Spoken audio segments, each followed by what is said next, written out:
Today is the first day in the month of October, which perfectly coincides with a term we call October baseball. It's the start of the Major League Baseball postseason on this Tuesday. All four wildcard series begin today. That means a quadruple header of opening games of the opening round on the opening day of October. Let's play that playoff baseball here to begin. Joe, we start with both of the games in the American League. It goes in chronological order. First game up, how about some afternoon baseball in October? 2:30 p.m. Eastern Time, the slated first pitch in Houston in what is going to be an aces affair. For the Astros, it's Framber Valdez. He has been sensational since the end of June. For the upstart Detroit Tigers, it's Tarik Skubal. He has been sensational all season long. Houston near $1.50 favorite on the money line. But, Joe, when you see these two lefties take the bump, your first spot should be on the total. 6.5, the number today in H-Town. Yeah, and I would go even further and cut the game in half, Ben. You and I discussed it earlier. Even in the first five, 3.5 under. This is a pitcher's battle of epic proportion, and I would also correlate that to a Framber Valdez over on his strikeout prop, whatever that number is. It should be 6.5, probably somewhere in that ballpark there. He's taking on a Detroit lineup that unfortunately does strike out a lot. They don't put a lot of balls into play. Valdez is a ground ball pitcher as it is, so they're not even going to have a real chance, I think, to do any sort of damage. I do think with several left-handed bats in that lineup, I think it's all Framber Valdez. So I think he gets over the 6.5 Ks. I think the under is a great play, and I wouldn't at all be opposed to going under in the Detroit team total as well, because I do think this has got a 3-0 game written all over, 3-1, somewhere along those lines.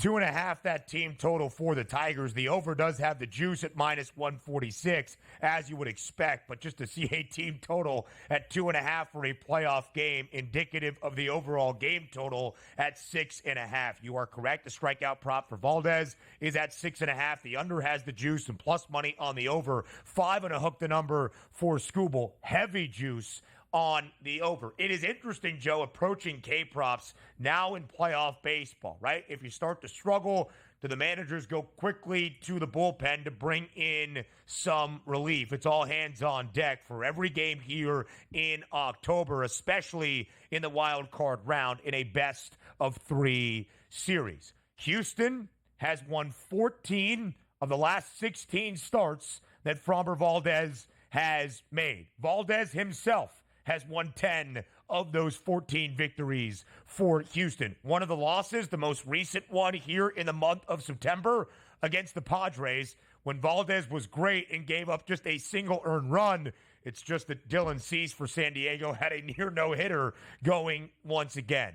But Tarik Skubal has been that guy for the Tigers. He is going to run away with the American League Cy Young Award, and rightfully so. He is 18-4, tied for the most wins in MLB this year. The ERA is second best around Major League Baseball. If there is a game for the Tigers to take, it is here in Game 1.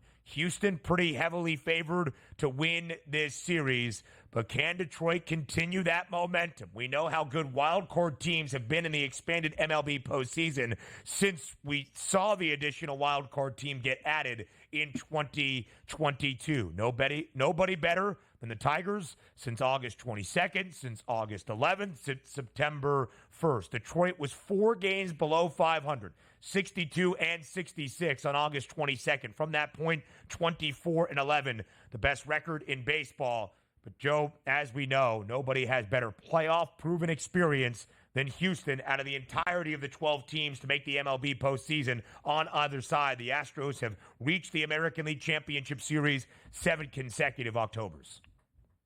Yeah, it's the old guard versus the new guard, right? That's going to be really the storyline here. The young guys who nobody took seriously, a la Arizona a year ago, Ben, right? Because nobody was taking Arizona seriously when we got to this point in the season last year, and they ran that right to the World Series. I got news for you. I think you're right. I think this series is won or lost in this game. If Framber wins, I think Houston sweeps. If Detroit wins, oh boy, it could be time for the new guard to take over, because I do think this is the last run for that core in Houston. Absolutely so. They're all veterans now. Alex Bregman, Jose Altuve, Yordan Alvarez. We'll see what his status is on the playoff roster. A.J. Hinch, revenge game, revenge series in October now against the former team that he managed to a World Series title back in 2017. Of course, Joe, the Houston Astros have played in 4 World Series. They've won 2 ships, 1 clean, 1 tainted, if you will. Baltimore was the number 1 overall seed in the American League last year. They earned the opening round bye into the division series. The Rangers made quick work of the young O's. Have they learned from that playoff experience now against another young roster in the Royals? Good news, though, for KC on this first day of October. Vinny Pasquantino, the Pasquatch, Vinny P, as we know and adore him here on the early line, is set to make his return. Broke his thumb back on August 29th, has not played since. Joe, KC, the only team that enters the postseason with a losing record in September. They were just 11-14. A lot of that without Vinny P. Yeah, and also the worst hitting team down the last stretch, hitting 186 the final 2 weeks. Listen, if you're Baltimore, this is why you went and traded for Corbin Burns, is it not? No doubt. Because you failed miserably last year. You need to win this game at home today and get the ball rolling. They've dominated Kansas City. I don't see any reason to think they won't dominate them here. Yeah, Burns, Joe, was really in American League Cy Young contention up until July. Scooble started to separate himself. He was 11-4, was Burns at the end of July with a 2.47 ERA. It's just his month of August was terrible. 21 earned runs given up in that span. 28 runs scored against him, so plenty of offense. But he did figure things out in the 5 starts in September. Only 4 earned runs given up in total. Only a single earned run given up over his last 3 starts. Plenty more around the National League wildcard sets next.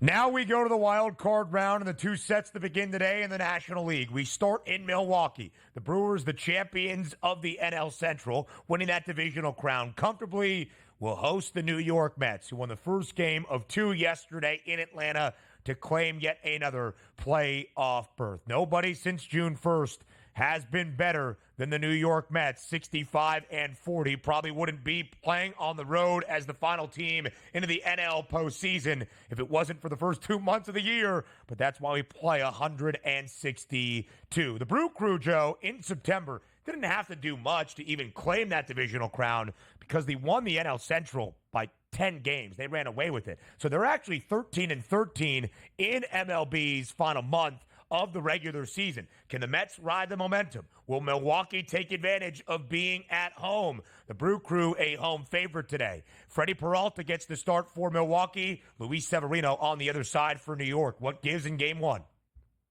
What gives to me here is that advantage Milwaukee in game 1, just strictly from the travel, the bullpen. Your top 2 leverage guys for the Mets are out, having pitched, having to deal with yesterday. So Severino against Peralta, depending on which Severino shows up, is going to be interesting. But the bottom line to me is I get a team at home that has prepared for this, knows what to expect. Getting a very shorthanded-esque Mets team. I like the way they play defense. I love the bullpen, the back end of Milwaukee. They have every advantage in this game. No reason for them to lose this game 1. Whether or not they win the series, though, is another thing, but I definitely think they take game 1 today. It's a really good point, Joe, and this is one of the weird distinctions where the number 4 game 1 in favor of Milwaukee is actually greater in favor of a club than they are for the series. Milwaukee nearly $1.50 favorite today, minus 142, that updated number. But the Brew Crew to win the opening round set against the Mets, of course, best of 3 here in the wild card round, only minus 134. Something to pay attention to. And the question, Joe, we will all have to ask for the nightcap tonight in San Diego. Nothing confirmed for the Braves, but with Chris Sale dealing with back spasms, his status for this series, maybe the playoffs for Atlanta in question. Here are the three names that have been rumored to start today, to start the playoffs for the Atlanta Braves. Bryce Elder, the youngster A.J. Smith-Shawver, and a guy by the name of Ian Anderson, who was once a young, promising arm alongside Spencer Strider in the Atlanta rotation, but last threw in MLB in 2022. But he has been with the Braves through magical postseason runs in both 2020 and 2021. I just want to read these stats off. He is 4-0 with a 1.26 ERA in 8 playoff starts during the 2020 and 2021 campaign, totaling 40 strikeouts and 35 2/3 innings of work. Anderson, again, this is crazy. Anderson is the third pitcher in Major League Baseball history with a sub-1.50 ERA through at least 8 playoff starts, joining Hall of Famer Christy Mathewson and Steven Strasburg. That is who might start today for Atlanta in San Diego. Playoff pedigree, sure, hasn't pitched in the bigs since 2022. Yeah, and here's the other problem. You're going up against a Padres lineup that never strikes out, man. They are the lineup in Major League Baseball who does nothing but put balls into play and forces teams' defenses to have to make plays here. That is definitely going to be advantage Padres. And Atlanta below average against righties this season. They have a ton of right-handed bats in that lineup. They got a ton on the bench. And guess what they're going to see? 3 strikeout righty pitchers that are going to be going after him here in this series. This all screams Padres here to me, especially in this game. Michael King with the 9th best ERA in baseball, 2.95. He has been darn good in the second half. And speaking of the second half, since the All-Star break, the Padres the best team in the bigs, 43-20, 16-8 in September, only a half game behind Detroit for the best record in that month.